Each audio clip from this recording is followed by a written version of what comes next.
All right, welcome back. Next, what I'd like to do is quickly run through some real-world use cases for trees. These aren't just theoretical things. This isn't just about, interview prep. Trees are used all the time. Even if you're not fully conscious of it, you've interacted with trees, both as a JavaScript developer most likely, but then also just as a user of the internet.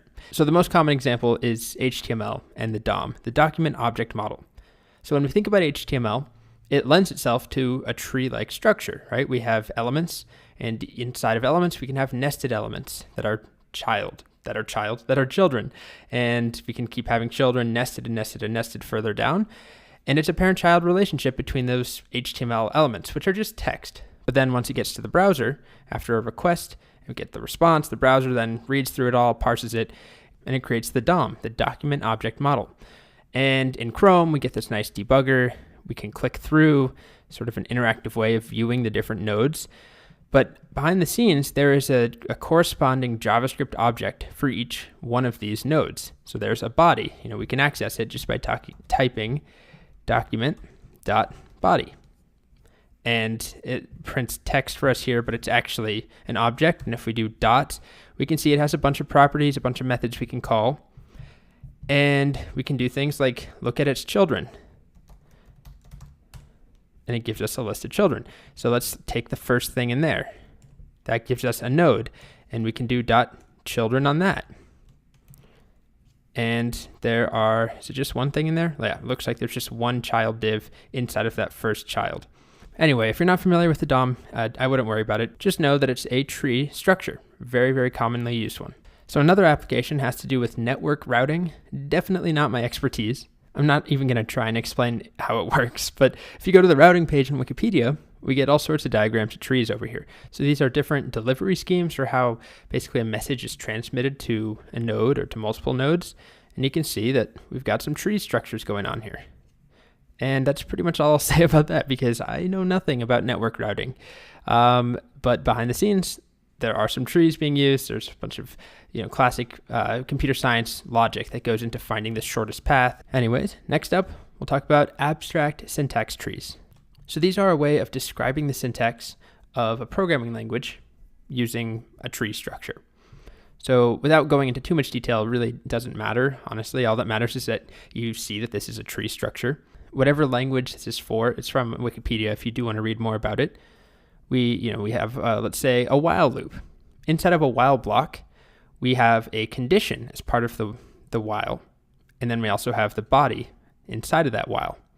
And in that condition, we can have a comparison between a variable and a constant. And this is a very succinct, shortened version. It's missing a lot of logic. But the point is to show you that this is a way of basically if you were writing code to take in other code and run that code or to parse that code or to make sure it's valid syntax, you could use an abstract syntax tree to help you out. Next, trees are used in artificial intelligence all the time. There are tons of applications for trees in artificial intelligence and machine learning. Probably the simplest example is something called a Minimax tree. So let's say we're building a tic-tac-toe game. We want to build an AI that is very good, that isn't just picking random moves. We could basically break down the logic of the game into a tree. And we basically would say, here's a given state of the board, and these are all the possible moves that the human player could make. They are O, the computer is X. And what we see here is, okay, if the human player plays an O here, the best possible move to make is to put an X right here. And in that way, X would win. If an O goes here, the best possible move is to put an X in the middle. And then it depends what O does next. There's multiple options. Basically, this tree structure just describes a bunch of different possible options for what could happen. And after a given move by the opponent, the best possible next move.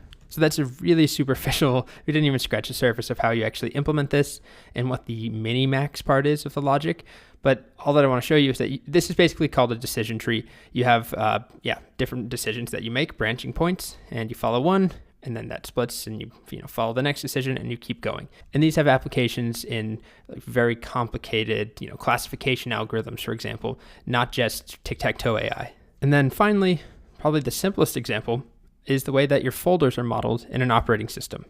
If you see something like this on a Mac or PC, your computer is represented as a tree structure. There's all these directories, It's hierarchical. There's a root. There is a topmost folder. On a Mac, I actually don't know what it is anymore. On your account, it's the root directory, but there's multiple accounts you can have on a computer. Anyways, it doesn't matter. But let's just say we're looking at a given folder. This folder inside, this is maybe our root. We have 2 other folders inside, and then they have files. And yeah, technically, this has like 2 types of nodes. You could say there's files and folders. But the structure itself is tree-like. We have all these branches, and those children have children of their own, and so on. So that's just a quick introduction to some of the real-world use cases for trees. I assure you, though, this is not purely theoretical thing. It's not just an exercise. This is stuff that comes up all the time in programming. One example I totally forgot to mention is JSON. So if you've ever worked with JSON, JavaScript Object Notation, you're getting, an AJAX call, you're sending a request, and you're getting some data from an API. When you parse that response from a string into JavaScript, or if you're using Python or whatever language you're using, there's code that is traversing a tree or creating a tree-like structure.